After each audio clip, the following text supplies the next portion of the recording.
Fico muito honrado e muito contente de poder estar participando dessa mesa que diria que eu tenho um conflito de interesse pessoal, assim como muitos que estão aqui, todos gostam muito da parada cardíaca. Então, eu fico muito contente e muito honrado de poder estar aqui hoje. Agradeço o Guinter pela apresentação e eu vou falar um pouquinho para vocês hoje sobre as paradas cardíacas no intraoperatório, o que mudou. Conflito de interesse, eu sou pesquisador atualmente do LIM, trabalho com parada cardíaca animal e eu ministrei algumas palestras pela Cristália referentes a beta-bloqueadores.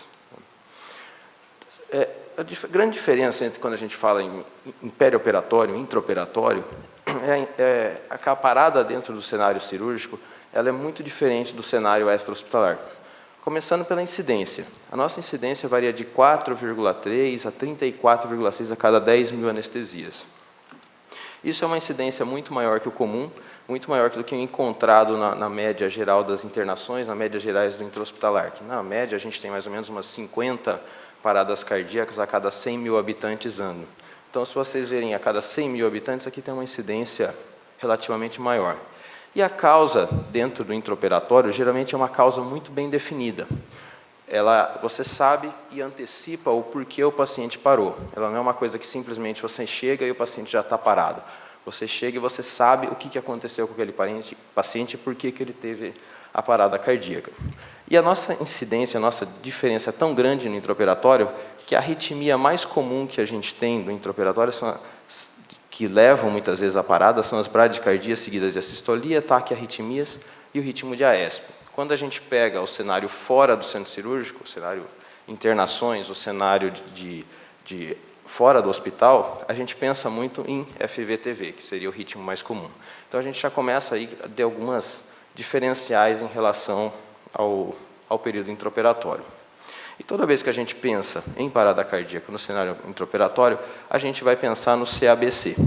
Primeiro, C, que são as hemorragias catastróficas, A, de vias aéreas, a perda da via aérea, B, de ventilação, seria um pneumotórax não diagnosticado, e C, como um colapso cardiovascular. Isso aqui seria um pneumônico sempre para a gente se lembrar, toda vez que a gente tiver uma parada cardíaca, nunca esquecer que são potencialmente causas reversíveis. E o cenário intraoperatório, ele tem algumas diferenças também, de acordo com a etiologia da parada. A etiologia da parada pelo trauma, geralmente ela é uma hipovolemia, é um pneumotórax, é um miocárdio que está perfeitamente funcionante. Ele está contraindo, mas a circulação está comprometida.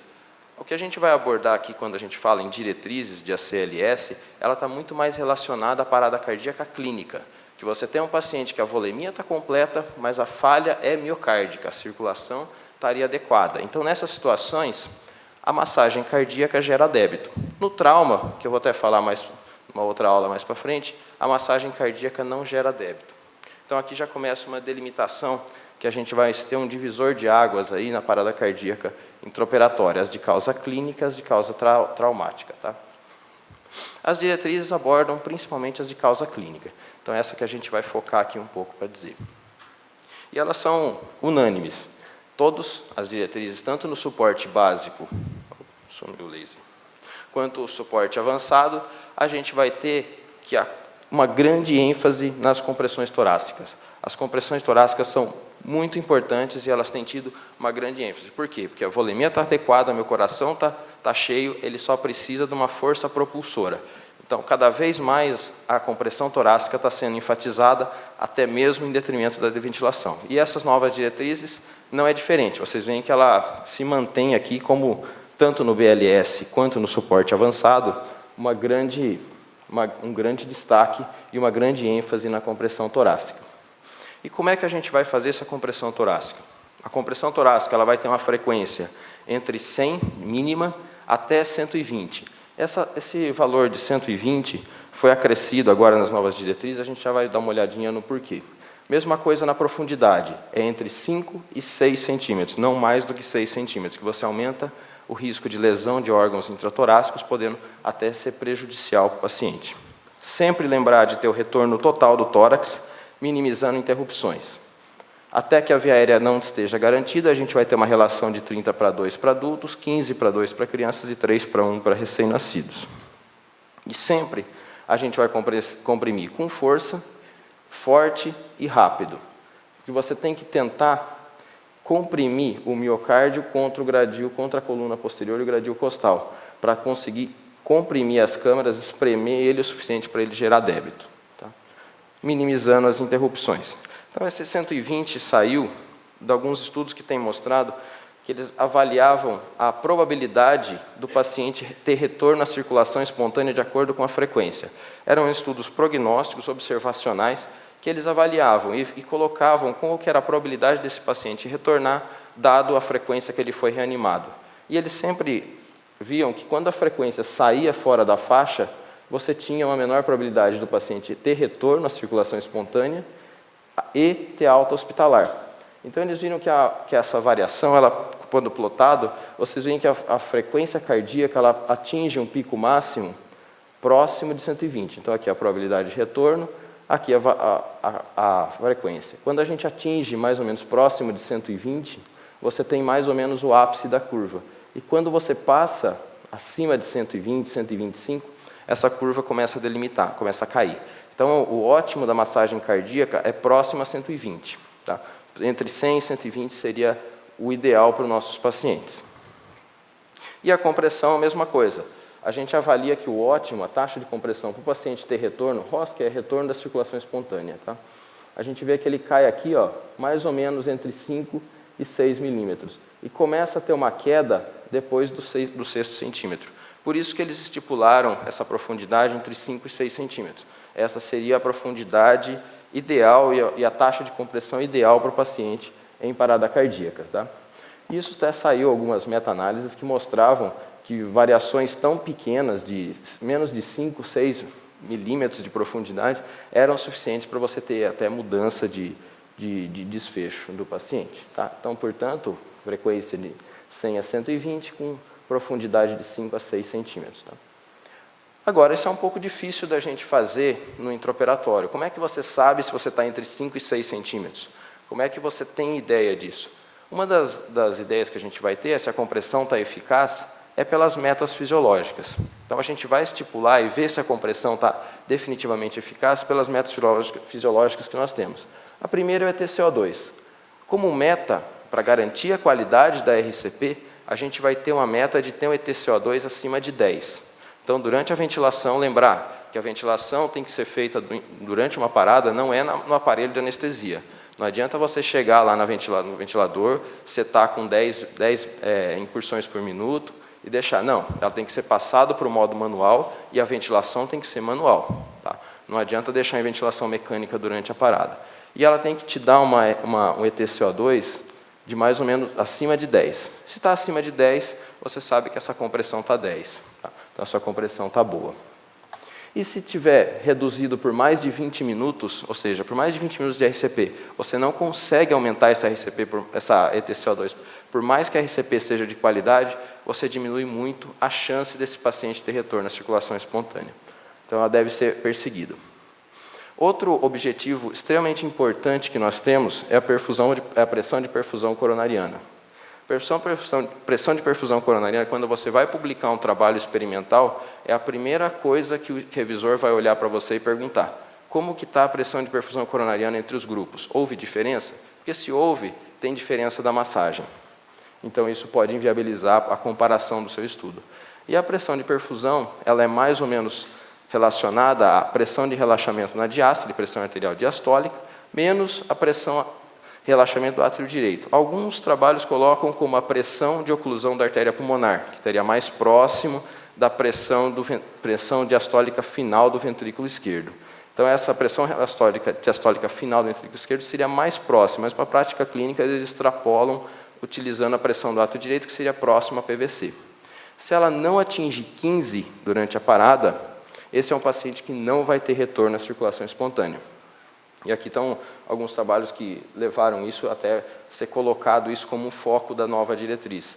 Você ter metas fisiológicas a ser perseguido. Então, quando você tinha uma pressão de perfusão coronariana de 15, o paciente tinha retorno à circulação espontânea, mas muito pouco provável de sobrevida hospitalar. Então, quanto melhor e quanto maior a pressão de perfusão coronariana, maior a chance desse paciente retornar, maior a chance dele ter alta hospitalar.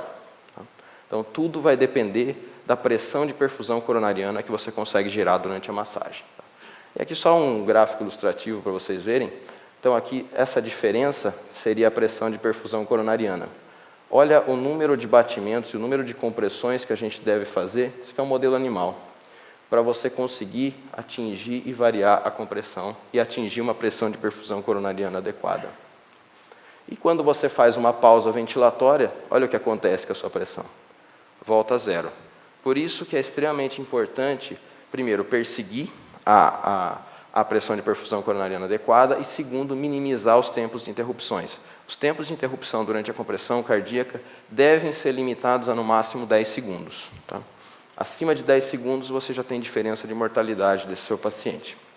Saturação venosa não é muito a nossa prática, mas para aqueles pacientes que estão parados, que já têm um catéter de Precep, que já têm um Swan-Ganz, que tem uma medida contínua da saturação venosa, você pode perseguir como um alvo de 30.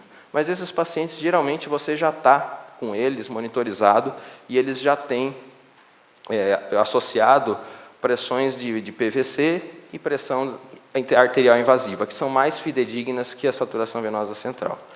Lembrando que a pressão arterial diastólica também é uma meta e ela pode ser utilizada acima de 20. Esse 20 veio derivado da pressão de perfusão coronariana. Então, a gente tem 15 de pressão de perfusão coronariana, que é o nosso objetivo de alcançar durante a RCP, e um paciente em parada, em repouso, sem nenhuma movimentação, vai ter mais ou menos 5 de PVC. Então, 15 de PPC, PAD e, por último, a PVC, você passa a dar uma PAD próxima a 20. Então, o alvo PPC de 15, que é a pressão de perfusão coronariana de 15, pressão arterial diastólica de 20 e TCO2 de 10. Essas são as metas que a gente vai ter. E se tiver com Precep, saturação venosa de 30. Lembrando que oximetria, ver o pulso, ver oximetria presente, palpar o pulso durante a parada, colher gaso, nenhuma delas quer dizer que a sua massagem está eficaz. O objetivo fundamental é pressão de perfusão coronariana, saturação venosa central, ETCO2 e pressão arterial diastólica. Esses são os 4 alvos que a gente vai ter. A eco vem sido questionada e alguns trabalhos têm colocado como para você avaliar como um ultrassom cardíaco. Você coloca, desde que não atrapalhe a massagem, para a janela epigástrica e faz um screening, para você descartar hipovolemia, que você vai ver todas as câmaras colabadas. Você tem, por exemplo, um derrame pericárdico, um grande derrame colabando, principalmente as câmaras direitas, ou, eventualmente, um TEP, que aí você vai ver uma grande distensão de câmaras direitas. Isso até tem um algoritmo que eles colocam, que você deve indicar o ultrassom guiado, ou uma estratégia guiada por ultrassom, toda vez que você tiver uma PCR não chocável. A PCR é não chocável, bate o ultrassom cardíaco e vê como que está mais ou menos as 4 câmaras. Está um coração que está com grande derrame. É um tamponamento. O VD e VE vazio, hipovolemia. Aumento do VD e do átrio direito com VE vazio, é um TEP. Está normal, vê o pulmão, pode ser um pneumotórax. Não tem nada disso, você exclui as causas reversíveis, aí você vai considerar distúrbio eletrolítico, hipotermia, algumas drogas, eventualmente um infarto. Você consegue ter. Então, isso está entrando, ainda não é uma indicação precisa, mas cada vez mais as diretrizes estão incorporando o uso do ultrassom. Compressores automáticos, eles não têm demonstrado um benefício real, tá? Eles têm utilizado, e os trabalhos, quando você pega uma avaliação deles, eles veem que não tem diferença entre você usar o manual e o autopulso ou o Lucas, que são os 2 compressores mecânicos. Eles estão bem diferentes. Mais recentemente, acabaram saindo alguns trabalhos que estão mostrando pior prognóstico do paciente e pior status neurológico quando utilizado. Grande parte disso é por conta do encosto, que você tem que pegar o paciente parado, sentar o paciente, colocar o equipamento, deitar de novo, ligar, ou seja, você perde 2, 3 minutos. E 2, 3 minutos numa parada é um tempo muito grande, é o tempo entre o cara sair neurologicamente bem e o cara sair com um status neurológico muito ruim. Esse aqui a gente vai falar na sequência, a gente tem uma mesa exclusiva disso, sobre o veno, mas também foi acrescido a nova diretriz. E as medicações. As medicações ainda permanecem as mesmas, adrenalina, vasopressina, só que a vasopressina acabou saindo da última diretriz. A gente não tem mais utilização de vasopressina, porque não teve diferença. Elas não mostram diferença de mortalidade entre você usar adrenalina ou vasopressina. Então, para simplificar o algoritmo, a vasopressina foi retirada, mantendo adrenalina, amiodarona e lidocaína e sulfato de magnésio restrito a torsades. Tá? E outro ponto que entrou novo na diretriz, e está sendo cada vez mais enfatizado, é toda vez que você tiver um ritmo chocável, ou seja, uma FV, uma TV sem pulso, você deve demorar um pouquinho mais para fazer a adrenalina. A adrenalina não deve ser utilizada no primeiro ciclo. Eles estão preconizando o uso da adrenalina a partir do segundo ciclo de massagem. Então, isso é uma nova para FVTV. Por quê? FVTV, quando pego precocemente, principalmente para a gente no intraoperatório, ele é um ritmo reversível. Então, como ele é um ritmo reversível, muitas vezes regride muito bem com a desfibrilação, você já tem o paciente que volta só com a descarga, só com a desfibrilação. Então, se você pegar um paciente que já voltou e dá uma dose de adrenalina, você vai fazer um pico hipertensivo. Então, pacientes com FVTV, eles estão recomendando o uso da adrenalina a partir do segundo ciclo. Isso não é válido para pacientes com AESP e assistolia. A AESP e assistolia, que tem ritmo organizado, a gente vai fazer precocemente. A primeira medida é a adrenalina. Então, isso é um ponto que está sendo enfatizado na diretriz e muito provavelmente vai ser perpetuado para as outras diretrizes. Cada vez mais tem enfatizado o uso da adrenalina. Ué, está voltando? Oh. Desculpa. Tá? Então, a adrenalina, dose padrão, o que eles mostram com a adrenalina é que a adrenalina tira da parada, mas não necessariamente ela muda a mortalidade. Aqui eu faço até um questionamento assim, pessoal meu, que eu acho que, apesar da adrenalina não ter aumentos de chance de alta hospitalar, eu acho que, se fosse em mim, eu preferia que fizesse, pelo seguinte: quando você não faz adrenalina, o cara não sai da parada. Então, a chance dele acabou ali. Quando você faz adrenalina durante uma parada, ele pode ter chance de não sair do hospital, mas ele pode ser um sortudo e acabar saindo. Então, eu acho que essas medidas drásticas de tipo, atira adrenalina de uma vez, acho que não é por aí. Acho que a gente tem que ter critérios e doses, ajuste de dose, ajuste de critérios. Isso seria muito mais plausível do que eu simplesmente banir adrenalina. E é o que a gente vê no laboratório. Laboratório, quando a gente faz a parada em animal, você utiliza adrenalina, o animal sai mais fácil e os marcadores são melhores que quando a gente não faz. Isso, marcadores agudos. Tardios, a gente tem que ser feito em humanos mesmo, não tem muito como ajudar. E muitos desses estudos que estão questionando a adrenalina, eles não têm poder o suficiente para falar, eles são estudos limitados. Então, essa é uma crítica pessoal minha que eu tenho a respeito do uso da adrenalina. Alta dose de adrenalina, eles também não têm conseguido mostrar isso, apesar de mostrarem um aumento do retorno. Entretanto, a lesão miocárdica é muito maior. Então, entre você fazer dose padrão e dose standard, o cara sai mais, mas sai muito mais lesado. Os picos de troponina que a gente vê em animais, eles são exorbitantes, eles ultrapassam o infarto químico. Você causa um infarto químico quando você utiliza altas doses de adrenalina. Tá? E aí está o tempo para a primeira dose de adrenalina em ritmos não chocáveis.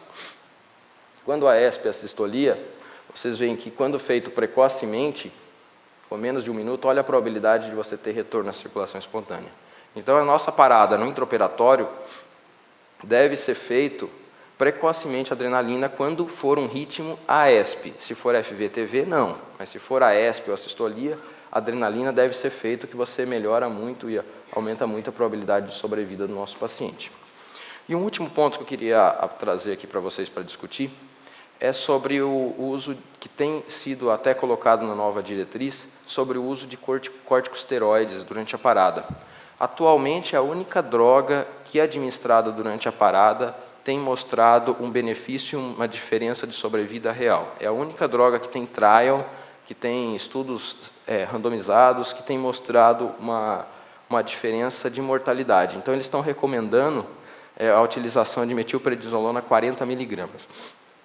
Não é uma recomendação enfática, eu até trouxe a recomendação aqui, os outros trabalhos que também mostram o uso de corticoide, e eles colocam que podem prover algum benefício quando associado à vasopressina, e o uso rotineiro ainda não está recomendado por falta de outros estudos, sendo razoável a indicação para uso intraoperatório, intra-hospitalar. Ou seja, tem uma tendência a que isso seja cada vez mais levado em conta. Estou acabando já, viu? Falta 5 segundos, mas 2 minutinhos eu termino.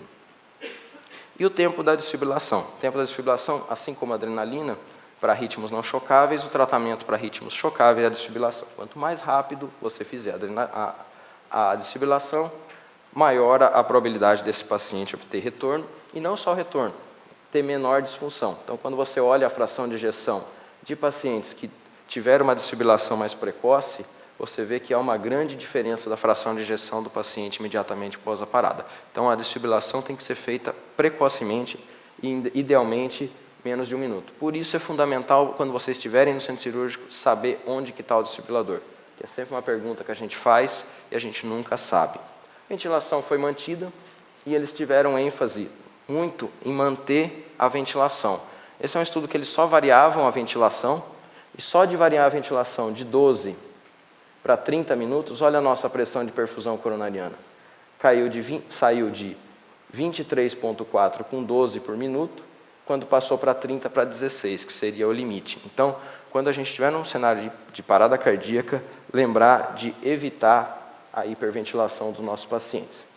E no pós-parada, a grande modificação foi a alteração do protocolo de hipotermia. Então, a gente ajusta primeiro a ventilação, ajusta secundariamente a pressão, e se o paciente permanece comatoso, a gente tem teve um alargamento na nova diretriz da temperatura. Ela passou agora de 32 a 36 graus, ou seja, não mais de 32 a 34 graus. Porque os estudos mostram que não teve diferença de sobrevida nenhuma quando mantido em 32 e 36 graus. Então, quanto mais próximo de 32, maior chance de lesão, maior chance de complicações referentes à hipotermia. Então, está mantido essa faixa de 32 a 36 graus por 24 horas. Só em resumo, a hipotermia leve a moderada reduz mortalidade e melhor desfecho? Os trials mostram que sim. A normotermia é deletéria? Não se sabe. Não há estudos ainda que mostram que normotermia é deletéria. E a hipertermia após a retorno à circulação é deletéria? Se sabe que a presença de febre mata mais. Mas se hipertermia lesa mais o neurônio, ou tem algum complicador, ou diminui a probabilidade de alta, isso a gente também ainda não sabe na literatura. Então você vê que hipotermia é uma grande interrogação ainda, deve ser mantida entre 32 e 36, que seria uma leve hipotermia. Só o último slide que eu vou apresentar para vocês, é esse trabalho aqui, esses 2 trabalhos, na verdade, que eles mostram a aderência ao protocolo de RCP, ao protocolo do ACLS. Olha aqui, quando você faz o percentual de porcentagem de ações corretas versus probabilidade do paciente retornar à circulação espontânea. Quando você tem de 66% a 100% das ações corretas, o paciente tem uma probabilidade aqui próxima, de 80% de retorno. Quando você tem 1/3 das ações corretas, isso cai pela metade. Portanto, a aderência ao protocolo do ACLS e às condutas é de extrema importância. Sendo que quando você faz uma ação errada, olha o que acontece com a diferença, os pacientes que sobreviveram e não sobreviveram. Quando você faz um tempo inadequado, tem todos eles, ou omissão, todos eles causam diferença de mortalidade, diferença no prognóstico do seu paciente. Então, você ter o ACLS, ter um treinamento adequado e estar em dia com esses guidelines, vai fazer a diferença desse seu paciente retornar à circulação espontânea ou não. É isso que eu queria falar para vocês. Agradeço demais, muito obrigado.